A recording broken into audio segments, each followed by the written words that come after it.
학생들의 자발적 기도회로 시작된 운동, 또 조국과 조국의 교회 역사 한가운데서 출발하여 세워진 운동, 또한 교회를 중심으로 하여 학원까지 나아가는 운동, 학생들의 영적 지도력을 개발해온 운동 등 우리 학생신앙운동의 이러한 특징들에 대해 SFC를 섬기는 저로서는 큰 자부심을 느낍니다. 그런데 제가 학생신앙운동이 태동한 역사적 배경이나 또 개혁주의 신앙 원리를 조직의 비전으로 선언하는 멋진 강령만큼이나 큰 자부심을 느끼는 것은 바로 Student for Christ라는 학생신앙운동의 영어 명칭에 있습니다. 여기 전치사 for는 무엇을 위한이라는 뜻과 함께 다양한 뜻이 있는데, 그 뜻에 따라 SFC는 그리스도를 위한 학생, 그리스도를 향하는 학생, 또한 그리스도의 편에 서는 학생 등으로 해석할 수 있습니다. 제가 SFC라는 명칭에 큰 자부심을 느끼는 것은 바로 기독교 신앙의 그리스도 중심성을 SFC라는 이름이 잘 드러내고 있기 때문입니다. 먼저 기독교라는 명칭 자체가 사실 그리스도교를 의미합니다. 하지만 실상 기독이라는 한자는 터기자에 살펴보다 도구로서 의미상으로는 그리스도와 아무런 상관이 없습니다. 왜냐하면 한자어 기독은 그리스도의 중국식 음력인 지리스뚜를 한국식 한자 발음으로 부른 것이기 때문입니다. 이는 마치 청나라 시대 중국인들이 아메리칸을 메리칸으로 듣고 중국의 발음에 가깝게 메이지리안이라고 했다가 어느 정도 변형을 거쳐서 한국식 한자 발음으로 미국으로 부르는 것과 같은 이치입니다. 그러니까 기독은 한자의 의미로는 그리스도와 아무런 상관이 없지만, 처음에 중국인들이 그리스도를 중국의 발음에 가깝게 지리스뚜로 발음했다가 후에 지뚜로 줄였고, 이 지뚜의 한국어 발음이 기독이기 때문에 기독교가 된 것입니다. 그럼에도 어쨌든 기독교는 그리스도교를 부르는 표현임은 틀림없습니다. 이처럼 그리스도교라는 명칭에서부터 우리 그리스도 중심성이 잘 나타나고 있습니다. 그뿐만 아니라 성부 하나님께서는 죄인들이 당신께로 이르는 길이요 진리요 생명으로 오직 한 분 예수 그리스도만을 중보자로 세우셨고, 진리의 성령께서는 보혜사로 이 땅에 오셔서 예수님을 증거하십니다. 그러므로 삼위 하나님은 그 본질이 같으시고 영광과 권능이 동등하시지만 역사 가운데 펼치시는 구속 경륜에 있어서는 예수 그리스도를 중심으로 일하고 계십니다. 그래서 저는 우리 SFC가 그 이름대로 그리스도를 위한 학생, 그리스도를 진정으로 그리스도를 향하는 학생, 또한 그리스도의 편에 서는 학생이 되는 것이 참으로 성령 하나님이 기뻐하시는 바이며 성부 하나님을 가장 영화롭게 하는 것이나 확신하기에 SFC라는 이름이 참 좋은 것입니다. 그리고 우리 SFC가 그리스도를 위한 학생, 그리스도를 향하는 학생, 그리스도의 편에 서는 학생이 되는 가장 기초는 바로 예수 그리스도를 아는 지식에서부터 시작할 것입니다. 이 시간 저는 천사가 알려준 우리 예수님의 이름과 별칭을 통하여 SFC의 예수님은 어떤 분이신지 함께 상고해 보기를 원합니다. 첫 번째로 우리 SFC의 예수님은 완전한 하나님이시며 완전한 인간으로서 자기 백성을 죄에서 구원하시는 유일한 구세주이십니다. 우리 함께 18절에서 21절까지 합독하시겠습니다. 예수 그리스도의 나심은 이러하니라. 그의 어머니 마리아가 요셉과 약혼하고 동거하기 전에 성령으로 잉태된 것이 나타났더니 그의 남편 요셉은 의로운 사람이라 그를 드러내지 아니하고 가만히 끊고자 하여 이 일을 생각할 때에 주의 사자가 현명하여 이르되 다윗의 자손 요셉아 내 아내 마리아 데려오기를 무서워하지 말라. 그에게 잉태된 자는 성령으로 된 것이라. 아들을 낳으리니 이름을 예수라 하라. 이는 그가 자기 백성을 그들의 죄에서 구원할 자의심이라 하니라. 아멘. 여기 마태복음 1장에 기록된 우리 예수님의 족보는 북의 중심으로 아버지가 아들을 낳았다라는 표현으로 기록되어 있습니다. 간혹 이 아들을 낳은 여성이 구속사적으로 중요한 의미가 있을 때는 6절 하반절에 다윗은 우리아의 아내에게서 솔로몬을 낳았고와 같이 아버지와 어머니를 함께 언급하기도 합니다. 그런데 1장 16절에서 예수님의 부모님을 언급하는 부분에서는 이전의 기술 방식과는 사뭇 다르게 표현되어 있습니다. 16절은 야곱은 마리아의 남편 요셉을 낳았으니 마리아에게서 그리스도라 칭하는 예수가 나시니라 라고 기록하고 있습니다.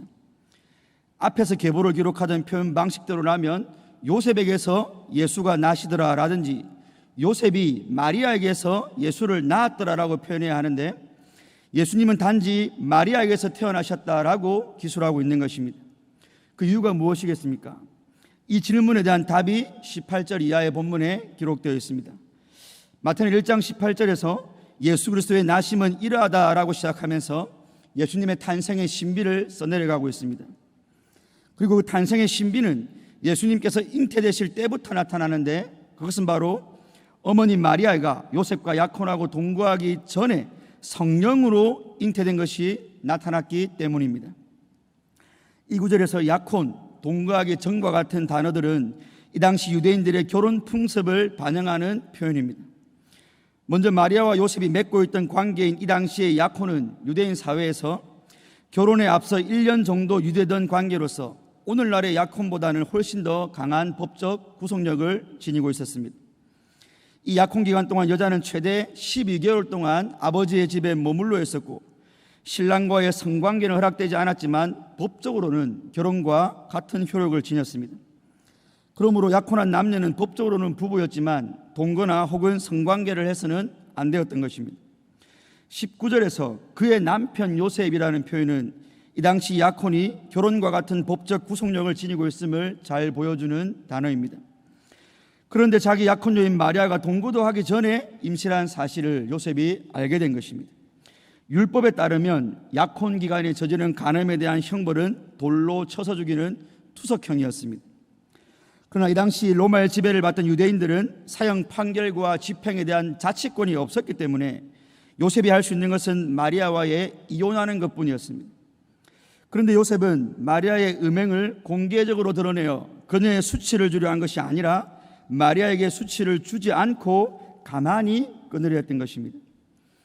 이 일로 요셉이 큰 낙심과 고심에 빠져 있을 때 선사가 꿈에 나타나서 다윗의 자손 요셉아 내 안에 마리아 되기를 두려워하지 말라 그에게 잉태된 자는 성령으로 되었다라고 일러준 것입니다.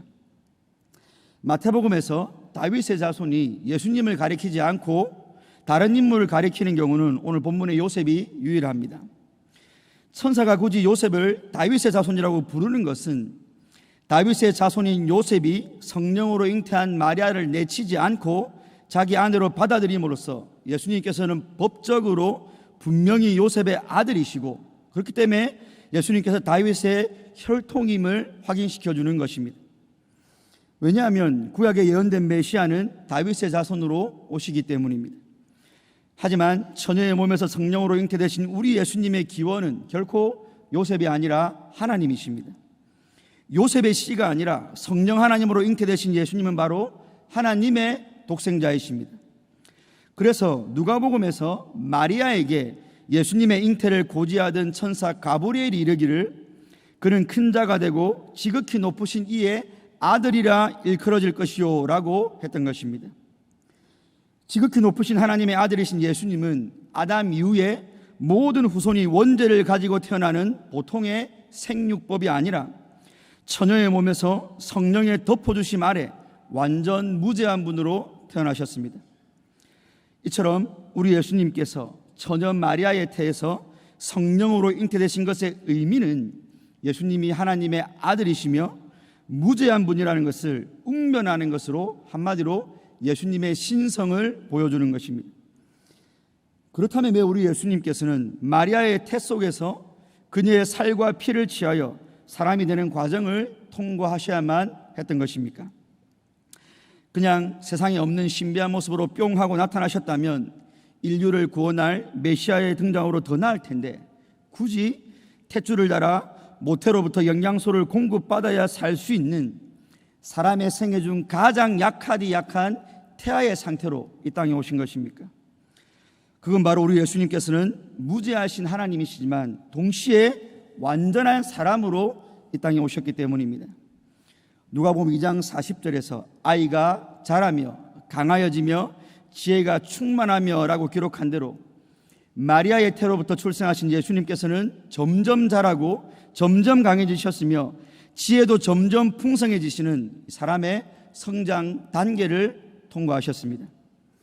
그분은 원죄가 없고 자범죄도 범하지 않으셨지만 우리처럼 영과 육체를 지니신 완전한 사람으로서 배 고프셨고 목 마르셨고 긴 여행에 고단하셨고 결국 죽음에까지 이르신 분입니다.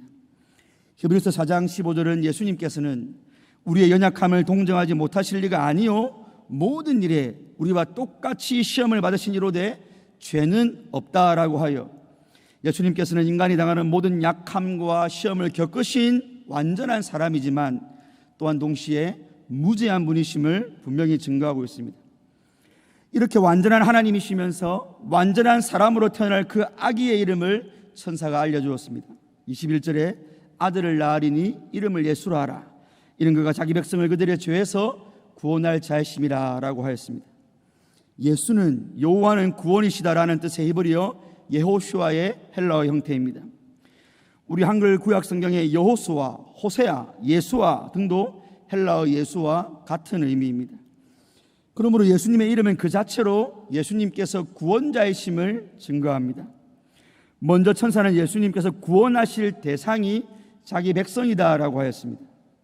이 백성은 다른 성경에서 창세전에 그리스도 안에서 택함을 받은 자, 영생을 주시기로 작정된 자로 표현되는 바, 예수님이 구원하실 자기 백성은 이미 영원 전부터 하나님의 은혜로 선택을 받은 영적 이스라엘, 곧 교회를 의미합니다. 그리고 천사는 예수님께서 자기 백성을 무엇으로부터 구원하시는지도 밝혀주셨습니다. 천사는 아주 명확하게 그들의 죄에서 구원할 자이심이다 라고 하셨습니다. 이 당시 유대인들이 기다렸던 메시아는 이스라엘을 정치적으로, 군사적으로, 물리적으로 해방시켜 하루속히 다윗 왕국을 회복시킬 분이었습니다. 이러한 민속 메시아 사상을 가지고 있었던 당시 유대인들은 그런 메시아에 대한 소망과 희망을 품고 자기 자녀들의 이름을 예수라고 곧잘 지어 불렸다고 합니다. 하지만 예수님의 이름에 죄로부터의 구원자라는 의미가 있다면 구원의 1차적 의미가 근심의 해결, 질병으로부터의 해방, 비전이나 소원의 성취, 인생 성공에 관한 것은 결코 아닐 것입니다. 오히려 너무나 명백하게도 예수님의 이름은 죄와 밀접한 관련이 있음을 우리는 확인할 수 있습니다. 따라서 하나님께서 친히 당신의 아드님에게 예수라는 이름을 붙여주신 것은 예수님은 자기 백성을 그들의 죄로부터 구원할 자이심을 선언하신 것입니다. SFC 여러분, 그리고 성도 여러분, 함께 살펴본 본문은 예수님의 잉태와 관련하여 그분은 완전한 하나님이시며 동시에 완전한 사람이심을 증거하고 있습니다. 또한 예수님께서 나시기도 전에 하나님이 지어주신 예수라는 이름에는 우리를 죄로부터 구원하실 예수님의 사명이 이미 예언되어 있음을 우리는 확인할 수 있습니다. 얼핏 이 두 내용은 아무런 연관성이 없는 것처럼 보이지만 예수님께서 완전한 하나님이시며 완전한 사람이신 것과 그분께서 우리를 죄로부터 구원하실 구세주이시라는 이 두 가지 사실은 사실 떼려야 뗄 수 없는 관계입니다. 왜냐하면 죄인들을 죄로부터 구원하실 구세주는 반드시 하나님이셔야 하고 반드시 사람이시기야 하기 때문입니다. 왜냐하면 죄로부터 구원하실 그 사람의 구원받을 대상이 죄인이기 때문에 짐승이나 천사가 아니라 사람이 죄를 지었기 때문에 마땅히 그 죄에 대한 형벌도 사람이 받아야 하는데, 그런데 모든 사람이 죄인이라서 누구 하나 다른 사람의 죄값을 치를 수가 없기에 우리의 구원자는 무죄한 사람이어야 하는 것입니다.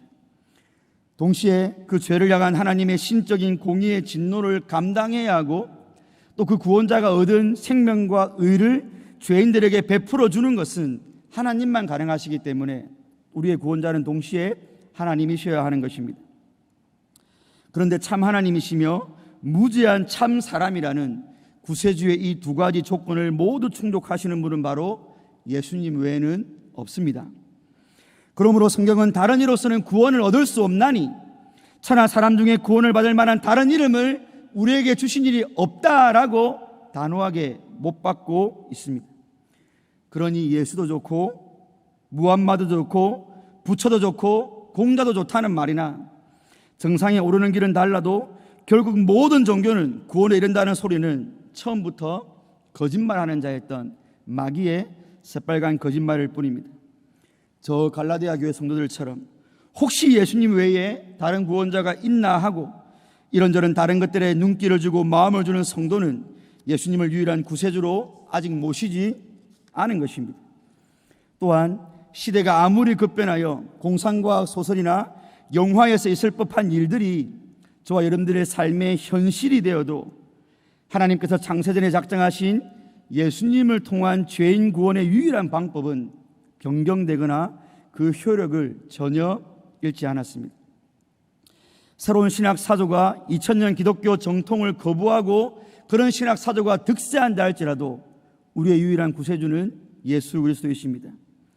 온 세상 사람을 선동하고 미혹할 만한 철학자나 정치가가 일어나 교회를 박멸하려 하여도 우리의 유일한 구세주는 예수님이십니다. 인체에 최소형 칩을 이식하여 그것으로 질병을 치료하고 그 이식된 칩을 체내의 포도당을 활용하여 반영구적으로 충전하는 시대가 곧 도래해도, 아니 제가 알기로 이미 도래한 걸로 알고 있습니다. 이런 시대가 와도 우리의 유일한 구세주는 예수님이십니다.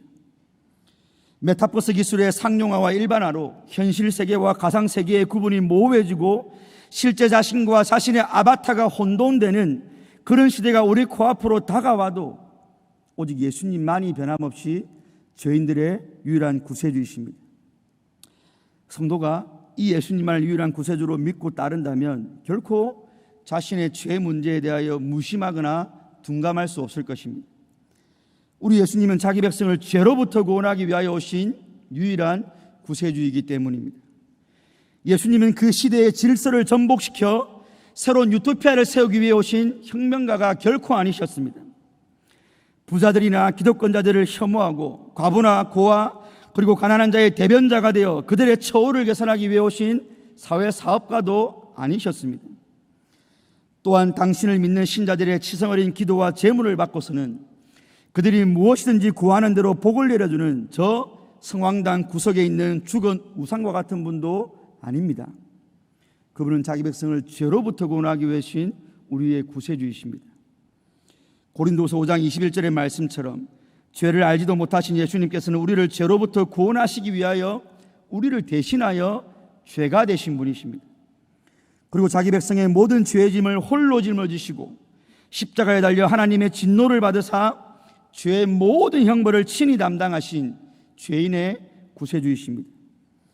따라서 요한 1서 2장 12절에 너희 죄가 그의 이름으로 말미암아 사함을 받았다라는 말씀대로 예수님의 이름에만 죄를 사하는 권세와 능력이 있습니다. 그러므로 우리를 죄로부터 구원하신 예수님을 나의 구세주요 나의 예수님으로 부르고 믿는 모든 자들에게는 그들이 공유하는 절규와 외침이 있습니다. 그 절규란 주님 저는 죄인입니다. 거룩하신 당신 앞에 결코 설 수 없는 자입니다. 그러나 개들도 주인의 상에서 떨어지는 부스러기를 먹사오니 개와 같은 이 죄인을 불쌍히 여기사 이 죄로부터 나를 구원하여 주소서라며 자신의 죄인됨을 고백하고 그분의 긍휼을 바라는 간절한 절규입니다.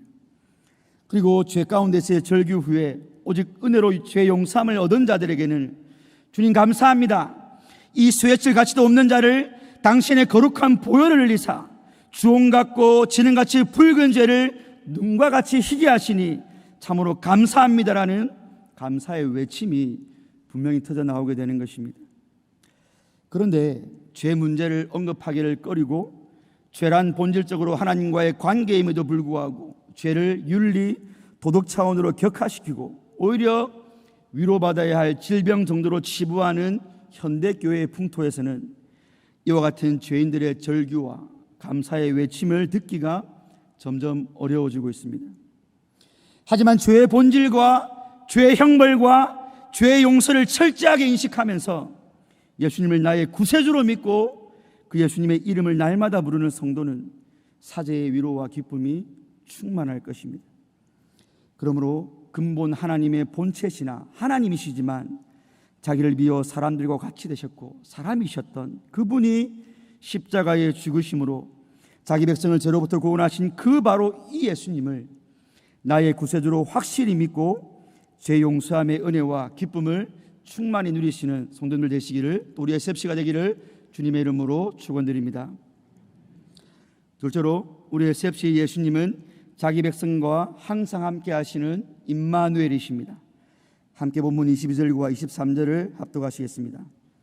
이 모든 일이 된 것은 주께서 선지자로 하신 말씀을 이루려 하심이니 이르시되 보라 처녀가 잉태하여 아들을 낳을 것이요 그의 이름은 임마누엘이라 하리라 하셨으니 이를 번역한즉 하나님이 우리와 함께 계시다 함이라. 아멘. 마태복음에는 이 구약 성경을 인용하면서 그 예언들이 예수님에게서 어떻게 성취되었는지를 설명하는 형식이 10번 정도 등장합니다. 오늘 본문 21절과 23절은 그 10개의 예언과 성취 형식 가운데 첫 번째입니다. 하나님께서는 약 700년 전에 선지자 이사야에게 이르시기를 주께서 친히 징조를 너에게 주실 것이라 보라 처녀가 잉태하여 아들을 낳을 것이요 그의 이름을 임마누엘이라 하리라 라고 하셨는데 오늘 마태는 처녀 마리아가 예수님을 잉태한 것을 그 이사야 7장 14절의 성취로 해석하고 있는 것입니다. 그렇다면 과연 어떤 점에서 마리아의 잉태가 이사야 7장 14절의 성취가 될 수 있는 것입니까? 먼저 이사야 7장의 예언은 유다 왕 아하스 때에 아람과 북이스라엘 연합군에 의해 유다의 상황이 풍전등과 같은 그 시기를 배경으로 합니다. 이때 이 연합군 때문에 겁을 먹고 하나님보다 아수르를 더 의지하던 유다의 아하스 왕에게 하나님께서는 내가 다윗의 언약대로 다윗 왕조를 보존하고 자기 백성을 구원하실 것을 처녀가 잉태하여 아들을 낳을 것이라는 징조를 통해서 보증해 주셨습니다. 그러므로 이사야 7장 14절 말씀은 하나님께서는 자기 백성을 버리지 않으시고 그들과 함께 하심으로 그들을 반드시 구원하겠다는 말씀인데 마태는 처녀 마리아의 잉태 사건을 바로 그 약속의 성취로서 해석하고 있는 것입니다. 즉 하나님께서 다윗 언약을 기억하사 유다를 대적으로부터 구원하셨던 것처럼 이제 은혜의 언약에 따라 죄의 종로를 타다 멸망할 수밖에 없는 자기 백성들을 죄로부터 구원하시기 위해 처녀로부터 예수님을 나게 하신다라는 것입니다. 여기 이사야 7장과 마태복음 1장에서 처녀에게 태어나는 이 두 아들의 이름은 모두 임마누엘이라고 하였습니다. 임마누엘은 본문 23절의 기록대로 하나님이 우리와 함께 계신다라는 아주 멋진 이름입니다. 근데 중요한 것은 이사야 7장의 임마누엘의 아이는 하나님이 유다와 함께 하셔서 그들을 구원하실 것이라는 상징하는 아이였지만 오늘 마태복음 1장의 임마누엘은 이 땅에 오셔서 죄인들과 함께 거하시면서 구원을 이루실 바로 성자 하나님 자신인 것입니다. 그런데 여러분 짐승의 염을 통해서 나신 그 아기를 우리와 함께 하시는 하나님으로 섬기는 것은 믿음이 필요하지 않겠습니까? 평범한 목수인 그의 아버지와 처녀가 아기를 가졌다는 회개망측한 풍문의 주인공인 그 여인 사이에 태어난 그 아기를 우리와 함께 하시는 하나님으로 경배하는 것도 믿음이 필요하지 않겠습니까? 아이가 자라자 곰 모양도 없고 풍채도 없은즉 사람이 흠모할 만한 아름다운 것도 없었던 그 예수를 우리와 함께 하시는 하나님으로 고백하는 것 역시 믿음이 필요하지 않겠습니까? 무엇보다 자신이 하나님의 아들이요 내가 하나님과 하나다라고 떠들어대면서도 정작 로마 군병들의 가전 수모와 폭력 앞에 어린 양처럼 당하기만 하시다가 결국 십자가에서 수치와 비참함의 극치 가운데 죽은 그 예수를 우리와 함께 하시는 하나님으로 인정하는 것은 보통 믿음이 필요한 것이 아닙니다. 그런데 바로 그 예수님을 임마누엘이라는 별칭으로 부르는 무리가 있을 것까지도 오늘 성경은 증거하고 있습니다. 본문 23절에서 그의 이름은 임마누엘이라 하리라라는 부분은 정확히는 그 아이를 임마누엘이라는 이름으로 부를 것이다 라는 의미입니다. 그런데 여기 헬라어 부르다라는 동사는 복수형으로 되어 있어서 정확히는 그들이 그 아이를 임마누엘이라 부를 것이다 라는 의미입니다. 그러므로 이 구절은 그 믿기 어려운 사실, 그 볼품없는 예수가 하나님이다라는 사실을 믿고 그 예수님을 임마누엘이라는 별칭으로 부를 무리가 있을 것임을 증거하는 것입니다. 그 무리는 짐승의 밥통에서 나신 그 아기를 그들과 함께 하시는 예수님 하나님으로 믿는 자들입니다. 그 무리는 평범한 목수인 요셉의 아들로서 도무지 선한 것이 날 수 없는 그 나사렛 동네에 볼품없는 그 예수를 우리 가운데 계신 하나님으로 믿고 경배하는 무리입니다. 그 무리는 사람에게 침뱉음과 매맞음과 온갖 고난을 받으시고 끝내 죽임을 당하시어 건축자들의 버림돌이 되신 그 예수를 죄인을 구원하시기 위하여 이 땅에 오셔서 그들을 위하여 죽으시고 그들을 위하여 부활하심으로 그들과 영원토록 함께 하시는 임마누엘로 믿는 유별난 무리들입니다. 이 예수님을 임마누엘로 부르며 경배하는 무리에 우리 경향의 참믿음의 성도님들이 있습니다. 그리고 그 무리에는 임마누엘 되신 예수님을 위해 살겠노라고 조직의 이름부터 그리스도를 위한 학생으로 명명하고 사단과 연합된 자들과는 결이 다른 삶을 살아가는 우리의 셉시 운동원들이 있습니다. 경향의 모든 성도님과 전국에 셉속한 운동원들 모두에게 우리 예수님은 하나님으로서 항상 함께해 주십니다. 이때 우리 주님의 함께 하심은 제자들과 동고동락하셨던 그 3년 기간의 함께 하심과는 질적으로 다릅니다. 우리 예수님께서는 그때도 그들과 함께 하셨지만 그때 함께는 항상 함께는 아니었습니다. 그때 주님이 갈릴리에 계실 때는 예루살렘의 제자와는 함께 할 수가 없었고요, 주님이 예루살렘에 계실 때는 저 사마리아에 있는 제자에게는 함께 할 수 없었습니다. 그때는 주님께서 당신의 육체로 그들 밖에서 함께해 주실 때이기 때문입니다. 그러나 우리 주님께서 승천하시고 난 이후 이제 주님께서는 성령님을 보내시어 우리 안에서 함께해 주십니다. 성령님을 통하여 내가 너희 안에 거하겠다라는 약속을 이루어 주셨습니다. 그렇게 성령님으로 우리 안에 거하시는 임마누엘의 예수님께서는 내가 너희를 고와 같이 결코 버려두지 아니하겠다라고 확언하셨습니다. 그날에는 너희가 내 안에 내가 너희 안에 있는 것을 너희가 알리라라고 분명하게 말씀해 주심으로 성도는 자신 안에 계신 임마누엘의 예수님을 알아차리며 그분과 늘 동행할 수 있음을 말씀해 주셨습니다. 이처럼 우리 주님께서는 성령님을 통하여 우리 안에, 정말로 우리 안에 계셔주시는 임마누엘이 되어주시기에 내가 세상 끝날까지 너희와 항상, 정말로 항상 함께 있으리라는 약속은 참으로 진실한 약속이자 이미 우리에게 성취된 약속입니다.